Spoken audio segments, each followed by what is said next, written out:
ছেলেটা একবারে সাইডে বিয়ে নিয়ে উঠছে বাড়ি। তার বড় মাইয়েটা দুই জামাইয়ের সাথে এক মাইয়ে চলে গেছে। অশান্তির আর শেষ নাই। মসজিদে গেলে ঘেটি গুল্লি দিয়ে বেরোয় দেয়, পারিবারিক অশান্তি। কি হালাত কাকা, কেমন আছেন? কয় না ভালো নাই, এমন ভাবে হাই ছাড়ছে মরা মরা বাপ। আপনার দিক কত টাকা পয়সা জায়গা জমি, পয়সার মধ্যে শান্তি নাই রে মনা। অশান্তি এক জায়গায় ঢুকছে, এটা হলো ব্যক্তি জীবনের অশান্তি। পারিবারিক ভাবে কেমন আছেন? জাগায় ভালো জাগায় মন্দ। ওই ছোট ছেলেটা একবারে সাইডে বিয়ে নিয়ে উঠছে বাড়ি। তার বড় মাইয়েটা দুই জামাইয়ের সাথে এক মাইয়ে চলে গেছে। অশান্তির আর শেষ নাই। মসজিদে গেলে ঘেটি গুল্লি দিয়ে বেরোয় দেয়, পারিবারিক অশান্তি। কাকি আপনার সাথে কেমন সম্পর্ক? কাজ 4 বছর বিছানের কোনায় বসে না, পারিবারিক অশান্তি। কতক্ষণ? ব্যক্তিগত জীবনে অশান্তি, পারিবারিক জীবনে অশান্তি। সামাজিক ভাবে কেমন আছেন? সামাজিক ভাবে আগে ছিলাম মাতুব্বার, এখন ছোট থেকে ছোট মিটিং এ আমারে ডাকে না, আমার নামটাও কোনো খাতায় লেখে না, সে জায়গায় অশান্তি। অর্থনীতিতে কেমন আছেন? ইরির ব্লকের জন্য স্যালো মেশিন পুচ্ছি, তাই দিয়ে পানি বেরোয় না, ফক ফক করে খালি গ্যাস বাইরে হয়। মুরগির পান করলাম, বাটফুলু হইয়া সবগুলো মরে সাপ। যাতে হাত দেয় তাতে মাইর খাই, যাতে হাত দেয় তাতে মাইর খাই।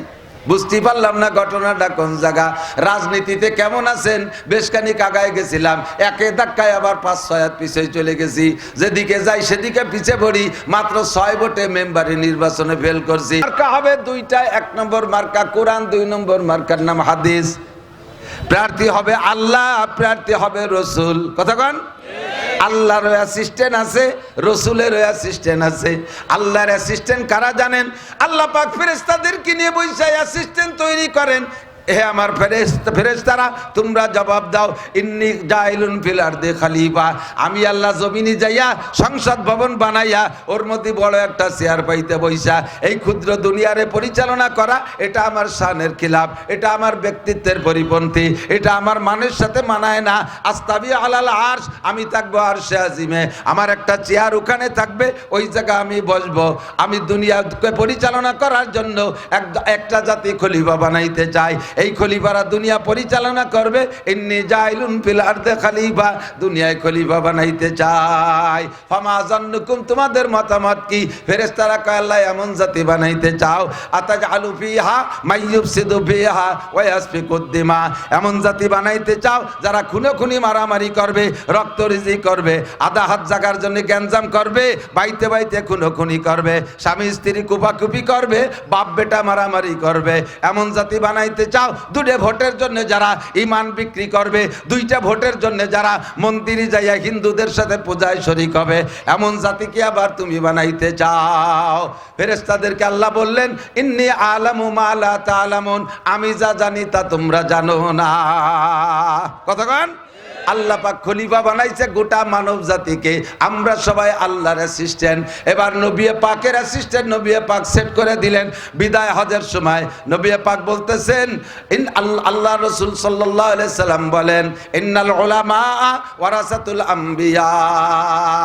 আল্লাহর অ্যাসিস্ট্যান্ট গোটা মানব জাতি, আর আমরা নবীদের অ্যাসিস্ট্যান্ট সমস্ত ওলামায়ে কেরাম। জোরে বলেন সুবহানাল্লাহ। আল্লাহু আকবার। মার্কা হবে কোরআন, মার্কা হবে হাদিস, প্রার্থী হবে আল্লাহ, প্রার্থী হবে রসুল। মূলনীতি 2টা। জোরে বলেন কয়টা? মূলনীতি 2টা। আল্লাহ পাক বলেন, ওয়ালাউ আন্না আহলাল কুরা আমানু ওয়াত্তাকাও, ওয়ালাউ আন্না আহলাল কুরা আমানু ওয়াত্তাকাও, যদি দেশবাসী এই 2টা মূলনীতি মেনে চলে তাহলেই শান্তি পাবা। শান্তি কিভাবে আসবে? আয়াতের শেষে বলেন, যদি 2টা মূলনীতি মেনে চলো। 1 নম্বরে, খেয়াল করেন, 1 নম্বরে যদি তুমি ইমানদার হও, 1 নম্বরে তুমি আল্লাহকে বিশ্বাস করো। মূলনীতি কি? আল্লাহকে বিশ্বাস। একটু বলেন মূলনীতি কি? আল্লাহকে বিশ্বাস। আল্লাহ আছে? জোরে কান আছে? সৃষ্টিকর্তাকে, পালনকর্তাকে, রিজিক দাতাকে, ক্ষমতা দেনেওয়ালাকে, ক্ষমতা লেনেওয়ালাকে। এমন একটা নাম, যেই নাম যতবার বলতেছেন প্রত্যেক বারে 4000 করে নেকি পাচ্ছেন। আল্লাহ কয় ওয়ালাউ আন্না আহলাল কুরা আমানু, যদি দেশবাসী ইমানদার হয়, আমি আল্লাহকে যদি বিশ্বাস করে, আমার প্রতি যদি গাঢ় বিশ্বাস রাখে, আমার প্রতি যদি সৃষ্টিকর্তা হিসেবে বিশ্বাস রাখে, রিজিকদাতা হিসেবে আমাকে মানে, বিধানদাতা হিসেবে আমাকে মানে, জগতের মালিক আমাকে মানে বান্দা, আল্লাহ পাক রব্বুল আলামিন বলেন 2 নম্বরে হলো ওয়াত্তাকাও, আমাকে মাইনা আবার আমাকে ভয় পাও, আমাকে মানো আর আমাকে ভয় পাও। 1 নম্বরে আমাকে বিশ্বাস করো যে আমি আছি, 2 নম্বরে আমাকে ভয় পাও, ওয়াত্তাকাও ভয় পাও। এই 2টা কথা মেনে চললে তোমাকে আমি কি দেব শুনে নাও। লাফাতাহনা আলাইহিম বারাকাতিম মিনাস সামাই ওয়াল আরদ, আসমান থেকে রহমত, জমিন থেকে বরকত। একটু বলেন, আসমান থেকে রহমত, জমিন থেকে বরকত, আসমান থেকে রহমত, জমিন থেকে বরকত, সকলের জন্য সব দরজাগুলো আমি খুলে দেব। আওয়ামী লীগ আলারা যদি মানো আল্লাহ আছে আর আল্লাহকে ভয় পাও, বিএনপি আলারা যদি মানো আল্লাহ আছে আর সেই আল্লাহকে ভয় পাও, আরে জামাত ইসলাম আলারা যদি মানো আল্লাহ আছে আল্লাহকে ভয় পাও, শাসনতন্ত্র আলারা যদি মানো আল্লাহ আছে আর আল্লাহকে ভয় পাও, যারা ঈমানবা তাদের উপরে শান্তি আর রহমত আর বরকতের দরজা খুলে যাবে। যারা ওই জায়গা থেকে ঘাড় ফিরাইয়া সরে আসবা, আল্লাহ পাক রব্বুল আলামিন তাদের জন্য উপযুক্ত শিক্ষার ব্যবস্থা রেখেছে। ঠিক কি না? আল্লাহ কয় যাহারাল ফাসাদু ফিল বাররি ওয়াল বাহরি বিমা কাসাবাত আইদিন নাস। ব্যক্তি জীবনে শান্তি পাও না, অশান্তিতে জ্বলিয়ে যাচ্ছ।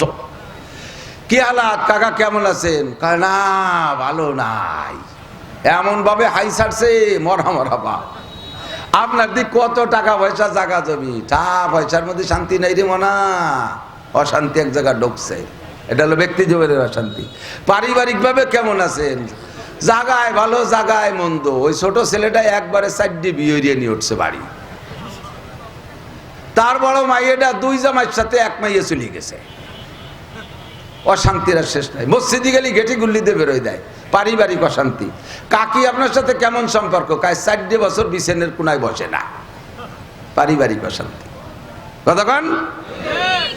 ব্যক্তিগত জীবনে অশান্তি, পারিবারিক জীবনে অশান্তি। সামাজিকভাবে কেমন আছেন? সামাজিকভাবে আগে ছিলাম মাতুব্বার, এখন ছোট থেকে ছোট মিটিংয়ে আমারে ডাকে না, আমার নামটাও কোনো খাতায় লেখে না, সে জায়গাও অশান্তি। অর্থনীতিতে কেমন আছেন? ইরির ব্লকের জন্য স্যালো মেশিন পুচ্ছি, তাই দিয়ে পানি বেরোয় না, ফক ফক করে খালি গ্যাস বাইরে হয়। মুরগির পান করলাম, একত্রি বাটফুলু হইয়া সবগুলো মরে সাপ। যাতে হাত দেয় তাতে মাইর খাই, যাতে হাত দেয় তাতে মাইর খাই। বুঝতে পারলাম না ঘটনাটা কোন জায়গা। রাজনীতিতে কেমন আছেন? বেশ খানিক আগায় গেছিলাম, একে ধাক্কায় আবার 5-6 হাত পিছিয়ে চলে গেছি। যেদিকে যাই সেদিকে পিছিয়ে পড়ি। মাত্র 6 ভোটে মেম্বারি নির্বাচনে ফেল করছি, মাত্র 10 ভোটে চেয়ারম্যানি নির্বাচনে ফেল করছি। এইটা হলো রাজনৈতিক ময়দান। আন্তর্জাতিক ময়দানে কেমন আছেন? আমরা তো আর আন্তর্জাতিক ফিল্ডের লোক না। আন্তর্জাতিক যারা, তারা আন্তর্জাতিক ফিল্ডে যে জায়গা পায় না, ও জায়গা জেনেভা কনভেনশনে দাওয়াত পায় না, জাতিসংঘ মিটিং এ দাওয়াত পায় না। মুসলমান সব মুসলমান। এভাবে মায়ের খার কারণ হলো আমাদের ভিতরে 2টা জিনিসের অভাব। জোরে বলেন কয়টা? 1 নম্বরে আল্লাহর প্রতি বিশ্বাস আছে কিন্তু গাঢ় বিশ্বাস নাই। বিশ্বাস আছে তবে গাঢ় বিশ্বাস নাই। বুঝো একটা বুঝে মুসলমান আর একটা। আল্লাহ এদিক, আল্লাহ আছে না নাই? গভীর বিশ্বাস তৈরি করেন। আমারে কোনো রাজায় খাওয়াইতে পারে না, আমারে কোনো বাদশায় খাওয়াইতে পারে না। এমপি মন্ত্রী আমারে বাঁচায় রাখে নাই। কত এমপি মন্ত্রী পিছনে ঘুরছি, তারা এখন নাই। আমরা কেউ মরে যাই নাই, আল্লাহর ফজলে না খাইও নাই, চেহারাও নষ্ট হয় নাই, খেত খামারে ফসলও কম হচ্ছে না, সব কিছু দিয়ে যাচ্ছে। আল্লাহ কোনো রাজা বাদশা এমপির কাছে মোহতাজ না, সে কাহারও কাছে ঠেকা। আল্লাহ পাক রব্বুল আলামিন বলেন তুমি আমারে 2টা জিনিস দাও, তাহলে তোমার যা লাগবে সবগুলো দরজা খুলে দেব। ব্যক্তিগত জীবনে শান্তি পাবা, রোগ ব্যাধি থেকে মুক্তি পাবা, পারিবারিক জীবনে শান্তি পাবা, একে অপরের কথা শুনবে, সবাই সবাইকে শ্রদ্ধা করবে, সামাজিক জীবনে শান্তি পাবা, যে কোনো মিটিং আটাকে ডাক পাবা, বড় চেয়ার খান তুমি পাবা, রাজনৈতিক ময়দানে মজা পাবা, অর্থনীতিতে যেখানে হাত দেবা সেখানে আমার পক্ষ থেকে বরকত যাবে, সব জায়গায় শান্তি পাবা। মূলনীতি 2টা ধরে রাখো। 1 নম্বরে আল্লাহকে বিশ্বাস করো, 2 নম্বরে আল্লাহকে ভয় করো। আল্লাহকে ভয় করার কি মানে? খেয়ালে দিক। আল্লাহকে ভয় করার কি মানে? আল্লাহ কি কামড় দেয়? সাপে কামড়ানোর মতো আল্লাহ কামড়াবে? আল্লাহ কি পুলিশের মতো নিজে হাতে পিটাবে? আল্লাহ কি জল্লাদের মতো নিজে হাতে ফাঁসি দেবে? তা আল্লাহরে ভয় পাবো কে? আল্লাহকে ভয় পাবো। আল্লাহু আকবার। 4টি ইমিগ্রেশন আছে আল্লাহর সামনে, 4টি প্রশ্নের জবাব আছে। এই 4টে প্রশ্নের জবাব না দিয়ে এক কদম সামনে বাড়া যাবে না। যারা বিমানে উঠছেন, বিমানে উঠা পাল্টে আছেন না, আন্তর্জাতিক বিমানে হজে গেছেন, উমরায় গেছেন, বিদেশে গেছেন, তারা ভালো করে বুঝবেন বিমানে উঠার আগে 4টে চেক পয়েন্ট। তো বিমানবন্দরের পরিভাষায় এই চেক পয়েন্টকে বলা হয় ইমিগ্রেশন। 4টি ইমিগ্রেশন। 1 নম্বর ইমিগ্রেশন পাসপোর্ট ইমিগ্রেশন, আপনার পাসপোর্ট ঠিক আছে কিনা। 2 নম্বর ইমিগ্রেশন আপনার টিকিট ইমিগ্রেশন, আপনার টিকিটটা ঠিক আছে কিনা। 3 নম্বর ইমিগ্রেশন আপনার লাগেজ, আপনার মালের ভিতরে, লাগেজের ভিতরে কোনো হারাম কিছু আছে কিনা, এই লাগেজটা কম্পিউটার দিয়ে ইমিগ্রেশন। 4 নম্বর ইমিগ্রেশন আপনার বডি ইমিগ্রেশন, আপনার দেহের ভিতরে, বডির মধ্যে কোনো অবৈধ জিনিস আছে কিনা। এই 4 ইমিগ্রেশনে 3টায় পাস করছেন, 1টায় ধরা খেয়ে গেছেন, আপনারে বিমানে উঠতে দেবে না। আপনার 2টায় পাস করছেন, 2টায় ধরা খাইছেন, বিমানে উঠতে দেবে না। 3টায় পাস করছেন, 1টায় ধরা খাইছেন, তা আপনারে বিমানে উঠতে দেবে না। নবী পাক বলেন হাসরের মাঠে আল্লাহ পাক রব্বুল আলামিন নিজে ইমিগ্রেশনের চেকপোস্ট খুলবেন, ওই জায়গা হিসাব আল্লাহ নেবেন। ব্যক্তি জীবনে মাত্র 4টে প্রশ্ন, এই 4 ইমিগ্রেশন অতিক্রম করা ছাড়া এক কদম সামনে বাড়তে পারবেন না। 1 নম্বর ইমিগ্রেশন আন উমরিহি ফিমা আপনা। একটু বলে যান, দাঁড়াও, কুম বিইজনিল্লাহ। 70-80 বছরের জিন্দেগি কোন কাজে লাগাইছো বলে যাও।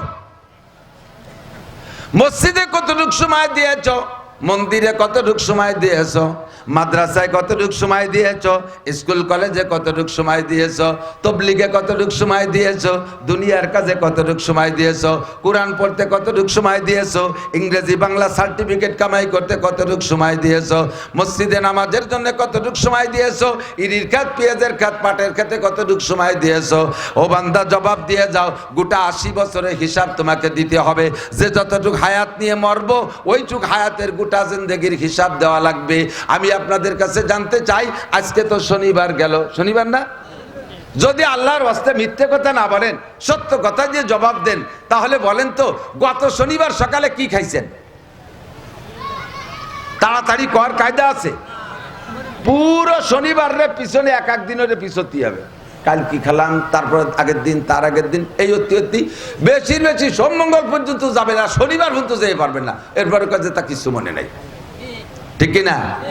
আপনার মাত্র 1 সপ্তাহের হিসেব নিলে আপনি জবাব দিতে পারবেন না। 70-80 বছরের হিসাব আপনি কিভাবে দিবেন? আনুমরিহি ফিমা আপনা। 70-80 বছরের হিসাব দিয়ে দাও। কারাহা বাকাল কিয়ারি জুমলা রাস বা খুদা তদবির হিলা কায়রাওয়াস। তোমার সবকিছু সুন্দর, জামাটা সুন্দর, টুপিটা সুন্দর, প্যান্টটা সুন্দর, পাজামা সুন্দর, লুঙ্গি সুন্দর, খেতা সুন্দর, ল্যাপ সুন্দর, মশারি ভালো, খাট পালং ভালো, আলনা সাজানো, শোকেস সাজানো, ঘরবাড়ি সাজানো, দোকান সাজানো, সবকিছু সুন্দর। তুমি ইরির খেতে কত সুন্দর, ফার্স্ট ক্লাস কৃষক। আখের খেত করো তা ভালো, পাট চাষ করো তা ভালো, পেঁয়াজের চাষ করো তা ভালো। তোমার মেম্বারি সুন্দর, চেয়ারবাড়ি সুন্দর, এমপিগিরি সুন্দর, তোমার ক্রিমিনালি সুন্দর, কৌশল সুন্দর, সব কিছুতে ভালো। ইংরেজিতে 1 নাম্বার, ইংল্যান্ডের মানুষের মতো ইংলিশ বলো। আর বাংলা যখন বলো, মনে হয় যেন রবি ঠাকুরের উস্তাদ, কাজী নজরুল ইসলামের গুরু। এ জায়গা তুমি ফার্স্ট ক্লাস। তোমারে যখন জিজ্ঞাসা করে, কাকা আলহামদুলিল্লাহ সুরটা একটু ভালো করে বলেন দি, সেই সময় তোমার গালে প্যারালাইসিস আসে, ঘটনা নাকি? ইংরেজি ভালো পারো, অঙ্ক ভালো পারো, বাংলাও ভালো পারো, আরবি পড়তে গেলে সে সময় তুমি পারো না নেকা সাজু। কারাহা বা খলকে আরি জুমলা রাস বা খোদা তসবির হিলা কায়রাওয়াস। আল্লাহ কায় দুনিয়া পাঠাইছি মাত্র 2.5 সেকেন্ডের জন্য, গোটা জিন্দেগি 2.5 সেকেন্ডের জন্য শেষ করলি। ওয়া ইন্না দারাল আখিরাত লাহিয়াল হায়াওয়ান। আসল হায়াত হলো আখিরাতের হায়াত। ওই জায়গার জন্য সময় কতটুক দিয়েছো, জবাব দিয়ে যাও। 2 নম্বর ইমিগ্রেশনে যুবকরা আমার দিক শোনো। ওয়ান শাবাবিহি ফিমা আবলা। 70-80 বছরের ভিতরে যৌবনকালও ছিল, কিন্তু আলাদা করে যৌবনকালে আলাদার হিসাব হবে। আনসাবাবিহি এদিক আনসাবাবি ফিমা আবলা, যৌবনকালটা কোথায় কাটাইছো একটু জবাব দিয়ে যাও। যৌবনকালে গুনাহ বেশি করা যায়, নেকিও বেশি করা যায়। কতক্ষণ? গুনাহ বেশি করা যায়, নেকিও বেশি করা যায়। ইচ্ছে করলে বাইসাইকেল চালাইয়া উলাকান্দি ঠাউর বাড়ির মেলায় শরীক হতে পারো, আবার ইচ্ছে করলে বাইসাইকেল চালাইয়া চরমুনার ময়দানে যাইতে পারো, ইচ্ছে করলে বাইসাইকেল চালাইয়া খুলনা যায় ঘোড়া দাবড় দেখতে পারো, ইচ্ছে করলে বাইসাইকেল চালাইয়া যৌবনকালে ইস্তেমার মাঠে অংশগ্রহণ করতে পারো, ইচ্ছে করলে শীতের রাত্রে গোসল কইরা শেষ রাত্রি উঠে দাঁড়ায় দাঁড়ায় তাহাজ্জুদ পড়তে পারো, আবার ইচ্ছে করলে শেষ রাত্রি রাত 3টে-4টে পর্যন্ত শীতের রাত্রে দাঁড়ায় দাঁড়াইয়া মেসি আর নেইমার বিদেশি ফুটবল খেলা টেলিভিশনের সামনে দাঁড়ায় দেখতে পারো। ভালো বেশি করতে পারো, মন্দ বেশি করতে পারো, ইংরেজি বাংলা যৌবনকালে বেশি পড়তে পারো, যৌবনকালে কোরআন কিতাবও বেশি পড়তে পারো। তুমি এই যৌবনকালটারে কোন জায়গা বেশি ব্যবহার করেছে একটু জবাব দিয়ে যাও। এ কি গতানুগতিক ভাবে শুনতেছেন নাকি তা তো আমি জানি না। এই প্রশ্ন হবে কার কাছে? আরে কন্যা যুবক ভাই কও কার কাছে? এই প্রশ্ন কে করবে? জবাব আমাকে না দিয়ে এক কদম বাড়ার কায়দা থাকবে না। কতক্ষণ?